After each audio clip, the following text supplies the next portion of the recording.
चंदनपुर नाम का एक छोटा शांत और साधारण सा गांव था। चारों ओर घने जंगल, बीच से बहती छोटी नदी और पुराने मिट्टी के घर। दिन में यह गांव बिल्कुल सामान्य लगता था, लेकिन रात होते ही यहां एक डरावना सन्नाटा फैल जाता था। गांव वाले कहते थे कि गांव के किनारे वाली पुरानी हवेली में किसी जमाने में तांत्रिक रहा करता था। उसके मरने के बाद से वहां अजीब घटनाएं होती रहती थी। गांव के बच्चे उस तरफ जाने से डरते थे, लेकिन दो लड़के, आर्व और नील, हमेशा रोमांच की तलाश में रहते थे। दोनों पक्के दोस्त थे और अक्सर सुनसान जगहों पर घूमा करते, डरावनी बातें करते और एक दूसरे को डराते रहते थे। एक शाम दोनों पेड़ के नीचे बैठे गांव वालों की बातें सुन रहे थे।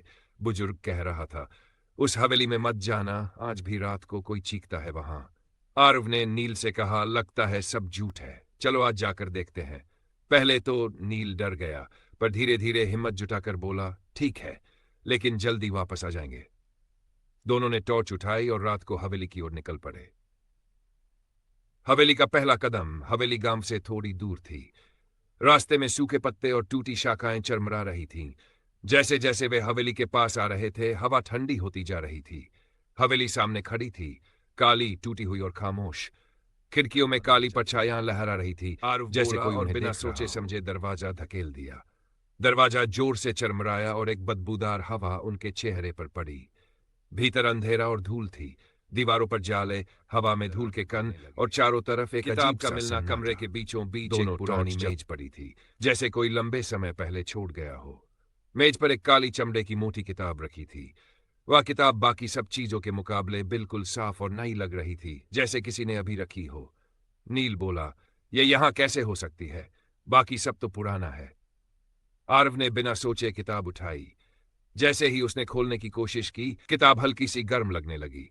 पहला पन्ना खाली, दूसरा पन्ना भी खाली, लेकिन तीसरा पन्ना खुलते ही दोनों डर से उछल पड़े।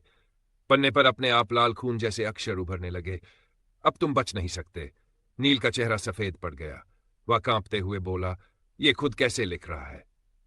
आर्व डर तो गया था, पर जिज्ञासा अभी भी ज्यादा थी। अचानक हवेली का मुख्य दरवाजा जोर से बंद हो गया। धड़ाम। दोनों उछल पड़े।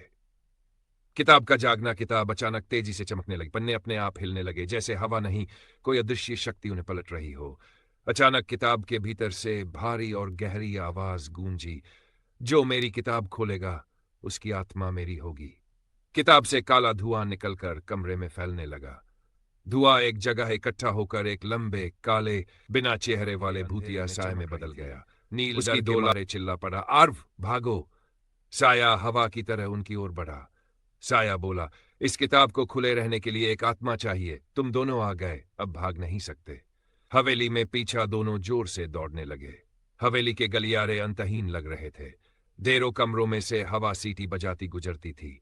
फर्श उनके कदमों के नीचे चरमरा रहा था। पीछे से लगातार वही आवाज गूंज रही थी, किताब वहीं रख दो जहां से उठाई थी। आर्व ने पीछे मुड़कर देखा। वह साया हवा में तैरते हुए तेजी से उनकी ओर बढ़ रहा था। उसकी लाल आंखें और चमकीली हो गई थीं। दोनों किसी तरह उसी कमरे में पहुंचे और मेज पर किताब वापस फेंक दी। जैसे ही किताब मेज पर गिरी, साया एक झटके में वहीं रुक गया और फिर धीरे धीरे काले धुएं में बदलकर किताब में समा गया। किताब ने धप की आवाज के साथ अपने आप बंद हो गई। बाहर की चीख, दरवाजा अचानक अपने आप खुल गया, जैसे हवेली उन्हें बाहर निकाल रही हो। जैसे ही वे हवेली दोनों लड़के तेजी से पीछे से एक भयानक कान फाड़ देने वाली चीख आई। यह कहानी यही खत्म नहीं हुई, मैं वापस आऊंगा।